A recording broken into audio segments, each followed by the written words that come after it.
drill down a little bit on how your experience with Israel fits into that story. Because in the summer of 2008, we were having coffee, and you said, so what are you up to? I said, well, I'm thinking about writing a book. And you said, about what? And I thought, oh, I'm going to have to explain what it's about. It's a sleepy subject, you know, about the Israeli economy. Most people think it's super academic. Meg grabbed me and she said, you need to talk to this person, this person, this person. You need to interview this company. This is the most amazing story. I said, Meg, how do you know all this? And she said, Israel actually transformed eBay. When she was CEO and president of eBay, she said that Israeli startups, Israeli innovation, Israeli R&D, Israeli entrepreneurs, Israeli engineers helped transform the company. And she quickly... And Meg quickly turned me on to a story that is a centerpiece of our book. The story of Shvat Shahed and a company called Fraud Sciences, which is actually, ironically, one of the most, when I go around and speak, it's one of the most popular stories that people cite from the book. And I learned about this all through Meg's eyes. So, Meg, why don't you talk a little bit about your experience with this company and others? Sure. Well, when you run a company like eBay that was born out of innovation, you are constantly on the lookout for other companies who are doing innovative things. Innovation was the lifeblood of eBay. If we didn't corner the market on innovation, then we were not going to be as successful as we needed to be. And along the line, of course, we had eBay, but we also bought a company called PayPal. Many of you are probably PayPal users. The combination of eBay and PayPal together, one of the key things we had to do was be the safest place to transact on the internet. We were processing billions of dollars of payments, and we had to make sure that we had the very best fraud detection that we possibly could.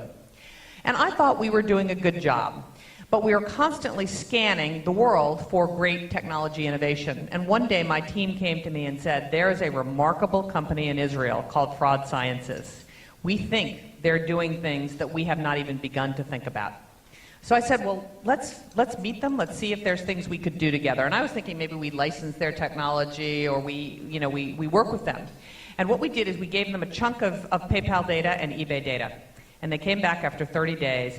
Their fraud engine, their fraud detection system was so much better than ours that we were stunned. And I said, all right, actually, we can't do a deal with this company. We have to buy Fraud Sciences.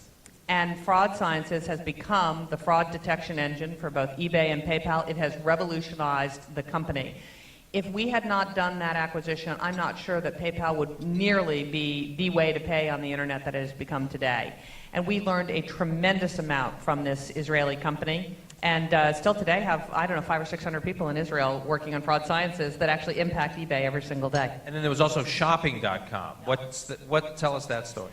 Well, one of the other things you have to do on the internet is when eBay has millions and millions of items listed for sale every single day. And the key to a very effective search engine is how is that those products categorized. So if you're going to sell your tie on eBay, or you're going to sell your car on eBay, or you're going to sell your stereo system on eBay, the only way we can effectively catalog that is if there is an engine that catalogs each and every single product, some of which can use the barcode, but much of it has to be done by itself. And shopping.com had the most advanced cataloging engine anywhere in the world. And once again, we saw this company, we said they do it better than we do, they're smarter, they're more innovative, and so we ended up buying shopping.com. And it was a remarkable story that actually, propelled eBay to an even more prominent place in e-commerce. So I have an enormous appreciation for the relationship between California and Israel as trading partners, as fellow democracies, as shared innovation. And I think it's going to be one of the things that will help me be an effective governor. Because that relationship between California and Israel, not so many people understand as well as I do.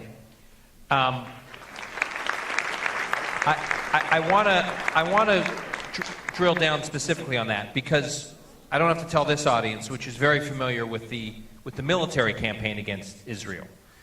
The campaign by Hamas, the campaign by Hezbollah, the prospect of a nuclear Iran and the threats that could pose existentially to Israel. But there's another campaign. There's the non-military campaign. There's the campaign of delegitimization, which may not be as overt, but is no less systematic, and it is arguably no less effective, which is the campaign to raise serious questions about, Israel's right to be a place among the nations, And your story I have always found compelling because the prospect of you being on the political stage that you are, you have a unique voice. There are many people on the political stage. You have this experience that's informed your thinking that could be sort of the ultimate blow against the delegitimizers. And you and I have talked about that. Well, I think we have to remember that California is the largest state in the United States of America. If we were a country, we would be the 8th largest economy in the world. So it matters what the governor of California thinks. And I think we have to be crystal clear about Israel's right to exist. There can be no question about this. And we have to be crystal clear about Israel's right to defend itself. There is no question about that. And I promise you, if I am governor of California, I will stand up for that. I will use the bully pulpit of the largest state in the country to make sure that we remind Americans of that and people around the world every single day.